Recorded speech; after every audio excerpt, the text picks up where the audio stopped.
On ne sait pas réellement en fait si la totalité des produits à l'intérieur du produit qui est vendu en fait sont bio. Donc en fait je n'ai pas totalement confiance au label bio. Je suis conscient que la proximité des champs, d'un champ conventionnel, d'un champ bio, avec les courants, avec le vent et tout, ça doit transporter des cochonneries. Voilà, c'est ça. Pour l'instant, on pense que c'est plutôt opaque. Malheureusement, il y a beaucoup de fake et il y a beaucoup de tromperies sur les... Et ça, je trouve ça très dangereux. Ce qui annonce le bio, c'est pas vraiment la réalité. Je crois que maintenant la planète elle est tellement polluée que du coup il n'y a rien qui est bio. Enfin, il y a toujours des pesticides, il y a toujours des produits pas bio quoi. Du coup se mettre l'étiquette bio mais il y a trop rien de bio quoi. Les agriculteurs bio s'engagent à respecter scrupuleusement le cahier des charges et cela fait l'objet de contrôles réguliers et obligatoires des agriculteurs mais aussi de tous les acteurs de la filière. L'usage du mot et du logo bio sur les produits est également réglementé. Les agriculteurs bio ont l'obligation de mettre en place des pratiques pour se prémunir des risques de pollution avec les champs voisins, avec des analyses de risques et également des analyses de résidus, de culture, mais aussi des analyses de sol. S'il vient avoir une contamination, la récolte n'est pas vendue en bio.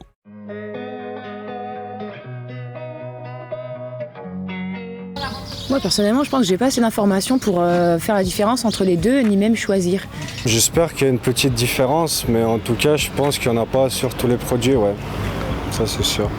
Pour moi il n'y a pas forcément de différence entre les deux, que ce soit conventionnel ou non, ou biologique du coup. Je pense qu'il y a une différence entre le conventionnel et le bio mais je pense qu'elle n'est pas assez grande pour que ça marche vraiment pour tout le monde en fait. Je ne vais pas aller chercher les produits bio parce que j'ai peur qu'ils s'abîment plus vite et de devoir aller plus souvent au magasin. Le bio est donc un système global de production alimentaire, dans le respect de l'environnement, des cycles naturels, du climat, de la biodiversité, du bien-être animal, et qui veille à la préservation des ressources naturelles. Il n'y a donc pas d'intrants chimiques de synthèse. Par conséquent, il y a une gestion alternative des parcelles avec par exemple l'utilisation d'auxiliaires de culture ou d'engrais organiques. Le bio a une production plus extensive et donc plus qualitative. Au niveau de l'élevage, il y a un respect du bien-être animal. Les animaux sont en plein air et avec plus d'espace qu'en conventionnel.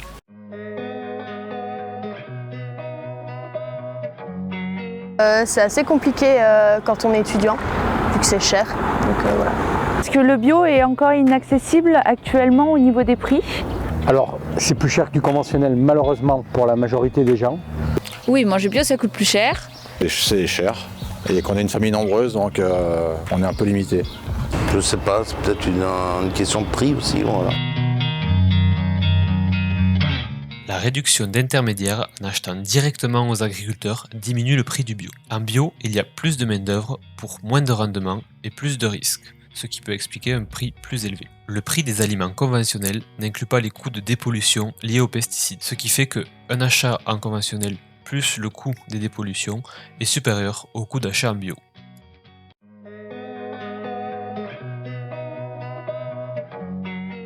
Dans les grandes surfaces, je fais attention parce que je pense qu'il y a beaucoup de marketing. Moi je pense que c'est une mode. Après, je pense que c'est une mode qui va trouver un certain équilibre. Moi je pense que c'est une mode utile. Voilà. Ouais. Au moins c'est une mode utile. C'est une mode utile. Moi je dirais plutôt une mode. Ouais. Les grandes surfaces utilisent ça comme un argument commercial. Moi c'est juste en fait ce que l'État raconte, donc pour moi j'y crois pas trop en fait, tous ces trucs là. Ouais, un effet de mode du coup. Non, c'est un mode de vie pour moi. Et je pense que ça s'est ancré de plus en plus dans l'opinion publique. Non, je pense que c'est plus un mode de vie qu'un effet de mode et que c'est une prise de conscience quand même de la majorité des gens et notamment des jeunes.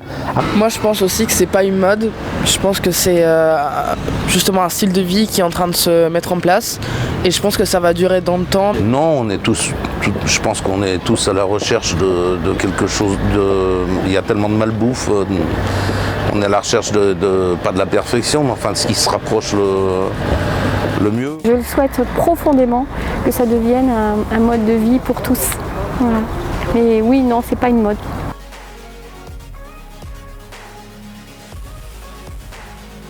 Moi, je préfère acheter par exemple des produits bio à une petite épicerie où je connais le commerçant. Comme ça, je sais d'où ça vient, je peux discuter avec lui, que dans des grandes surfaces, quoi, voilà.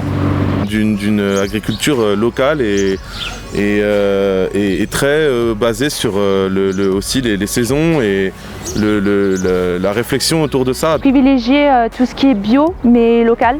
Donc du coup, ça demandera moins de transport, moins de produits polluants.